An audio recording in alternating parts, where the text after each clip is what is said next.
the next Science Slammer of the night is Shanna Chu. She is a postdoc at the Brown University, and she's going to talk about earthquakes. So I'm very excited about your talk. Shanna, the floor is yours.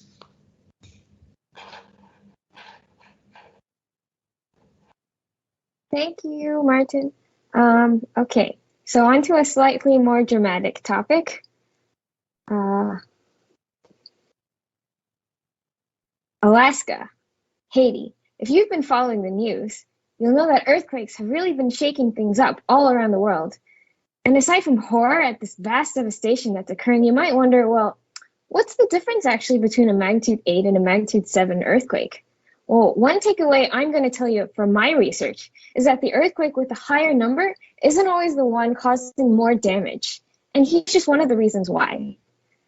So here's a map of Southern California. For those of you who aren't familiar with this region, that's Los Angeles smiling at you. And you see all those little lines everywhere? Well, those are called faults. And you can think of them as boundaries between different blocks of Earth that are normally slowly moving. Sometimes when these blocks of Earth move very suddenly, they produce vibrations. And the energy of these underground vibrations, kind of like the vibrations on a piano string when you hit the keys and they get hit by those little hammers, travel through the earth and come up to us, and we feel the energy of those vibrations as shaking, just like our eardrums feel the shaking of the air as music. So when that shaking comes to us, we can record, for example, the number of meters that the ground moved over a certain period of time. And you can see here that the magnitude 7 earthquake moves about 10 times as much as a magnitude 6 earthquake. But in addition to how much movement there is, there's something else. So imagine now you're driving down the Autobahn and all of a sudden this giant magnitude earthquake happens. Well, what if its shaking is kind of slow? The energy of the shaking you're feeling is actually what we call low frequency, so you can kind of chill and not feel much because it's slow. But what happens if the shaking speeds up, like the picture on the right? Well, then you might get thrown around in your car and you might hurt your butt, and maybe from all that vibration, your car might fall apart. So in addition to the size of the ground shaking, there's also the speed at which the shaking occurs. And that same concept applies to fast shaking or high-pitched sounds. So it's the speed of the shaking that also contributes to more damage. And one thing I'm researching is what kinds of factors can contribute to earthquakes having more fast shaking energy. Well, let's go back to our map of Southern California. We can go back to our piano analogy. If you've ever looked inside the piano, you'll notice that the strings that go from left to right also get shorter. These shorter strings vibrate faster, so they also produce higher pitches.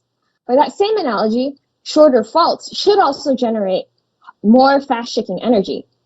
And Southern California is a region that's known to produce some earthquakes with a lot of fast-shaking energy, and some not so much.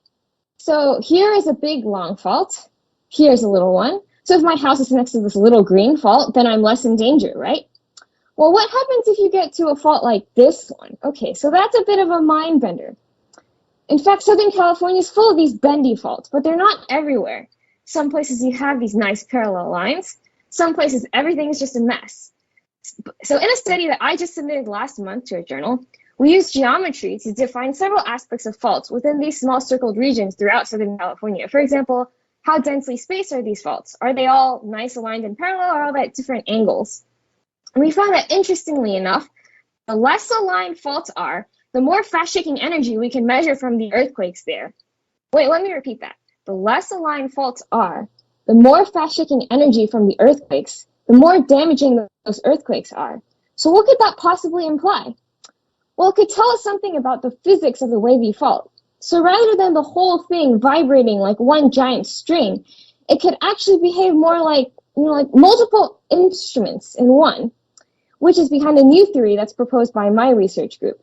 So when the fault moves, these parts of the faults that are not aligned to each other will bump into each other, kind of like they were playing a drum line, and they'll produce short-term vibrations while the rest of the fault is vibrating like a giant string. And that will increase the fast-shaking energy from the earthquake and make them more dangerous than we expect.